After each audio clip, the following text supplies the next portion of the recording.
Olha, um levantamento divulgado pelo Instituto Trata Brasil revelou que Uberlândia continua com o melhor saneamento básico de Minas Gerais. Já no ranking nacional, a cidade caiu uma posição.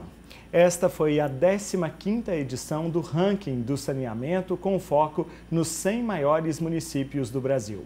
O relatório fez uma análise dos indicadores do Sistema Nacional de Informações sobre Saneamento no ano de 2021, publicado pelo Ministério das Cidades.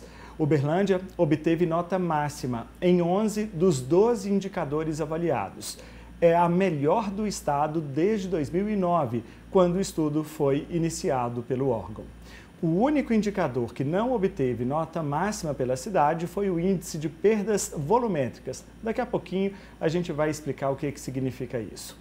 De todas as cidades avaliadas, a capital de Minas Gerais foi a segunda com maior variação negativa. Belo Horizonte caiu 10 posições no ranking e agora está na posição de número 47 entre os 100 municípios do Brasil. Sobre este assunto, nós convidamos para vir aqui ao Política Cruzada hoje conversar conosco o diretor-geral do DEMAI, o Departamento Municipal de Água e Esgoto de Uberlândia, Renato Rezende. Renato, muito bom dia, obrigado pela sua presença aqui no Política Cruzada. Bom dia, Danilo, obrigado pela oportunidade de falarmos sobre saneamento aqui. Bom, vamos começar então falando desse ranking do Instituto Trata Brasil, que aliás é um instituto muito respeitado, né, em todo o país. Os dados foram pesquisados relacionados ao ano de 2021, né, e divulgados agora. Reúne os 100 maiores municípios do Brasil. Uberlândia aparece na 3ª posição. É bom, mas a gente caiu Renato. Por que a gente caiu? Na realidade, o cair, a gente não comemora caindo, mas a questão é, nós estávamos tecnicamente empatados com o antigo primeiro lugar, né? Nós tivemos um desempenho nós tivemos nota máxima em 11 itens, né? São 12, e apenas a perda volumétrica que a gente não teve a nota máxima, né? Só que a gente aumentou 7,7%. Isso nos dava esperança, inclusive, de aparecer como primeiro do país. Santos empatou com Uberlândia, deu 0,01 de diferença, né? Mas São José do Rio Preto veio lá de 9ª posição para a 1ª posição e foi a primeira cidade que teve 10 em todos os quesitos. Então, a gente tem que comemorar, ampliar o desempenho, porque chegar entre os principais do país e se manter é uma vitória muito grande. Agora, o que foi isso que a gente não teve a nota máxima, que são as perdas volumétricas? O que significa isso? São um conjunto de dados, né? A gente tem os bairros não regularizados que utilizam a água, então isso é perda de água na nossa rede, quer dizer, nós não faturamos sobre essa água que a gente teve.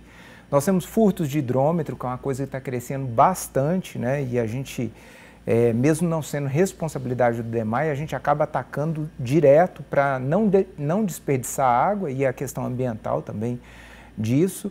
E as outras questões são manutenções de redes, descargas de redes, que muitas vezes as pessoas falam, tem um chafariz em tal lugar. Não, aquilo é descarga de rede. A gente precisa dar descarga na manutenção da rede para concluir a manutenção. Isso tudo computa perdas. Como é que é isso? Está fazendo a manutenção numa rua, depois que termina a manutenção, dá uma descarga na... Pode ter ar na rede. Aí você dá a descarga para você regularizar a rede. Entendi. Né? E aí isso depois é calculado como perda volumétrica. No caso do furto de hidrômetro, é porque a galera furta e deixa a água jorrando lá até que o DEMAI vai resolver, perdeu água, é isso? Isso. Na realidade, o hidrômetro ele é um equipamento particular. Nós não poderíamos intervir, mas temos que intervir. Primeiro que é um transtorno muito grande para o contribuinte. Ele fica vendo ali a água vazando, muitas vezes infiltra, a gente manda a equipe na mesma hora. Mas enquanto está isso, nós não estamos cobrando, que a gente não cobra quando está roubando ali, e a água fica jorrando. Então ela é perda na rede, entendeu? Vamos pensar nas estações de tratamento de água como se fossem indústrias colocando produto à venda, certo? Então eles medem quanto foi colocado na rede e quanto foi faturado.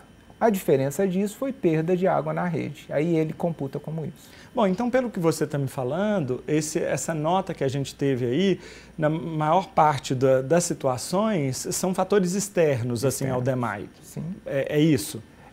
Tem os internos também, que é o envelhecimento da rede, a gente faz muita troca de rede, tem as questões que são internas, né? Mas a gente sofre muitas questões que é da própria população, da próprio amadurecimento do tecido urbano, né? Uhum. Renato, e dos demais itens, o que a gente tem um desempenho melhor? O que normalmente Uberlândia se sobressai nesse estudo que o Instituto Trata Brasil faz? A captação, tratamento e distribuição de água, nós somos, além de ter a universalização, nós aguentamos ela até 2060. Então, é lógico que com algumas ampliações necessárias. A outra questão é o esgoto. O esgoto hoje a gente consegue tratar 100%, mas a população estimada, 800 mil, que a gente calcula, mesmo os dados dando a menos, e a gente trata 806 mil. Com esse retrofit que a gente está fazendo agora, a gente amplia para 1,5 milhão de habitantes, então a gente fica autossuficiente com folga em água e autossuficiente com folga em esgoto. Uhum. Agora, esses investimentos todos, eles são feitos, é feito um planejamento para poder vocês conseguirem implementar. E o Instituto, ele faz essa avaliação a partir de qual informação? Do que de fato está concreto e realizado, ou a partir ainda dos projetos que o DEMAI, o Instituto de Saneamento, possui? É o que de concreto nós estamos investindo, né? A gente tem um reflexo dentro desses últimos índices, que é a construção de capim branco, né? Logo depois, a gente tem um movimento muito grande no DEMAI, que é, primeiro investe-se muito bem em água, fica autossuficiente, depois vamos para esgoto. Então, a era do DEMAI agora... Uma coisa é consequência da outra. Né? A fornecimento de água, 80% vira esgoto, né? Então, nós estamos na época agora de aperfeiçoar o tratamento de esgoto. Isso tanto de rede coletora, quanto do tratamento e tudo mais, né? E o investimento que a gente faz nisso, ele aparece lá no índice, mas é um investimento contratado. É o quanto você realmente está investindo. Uhum.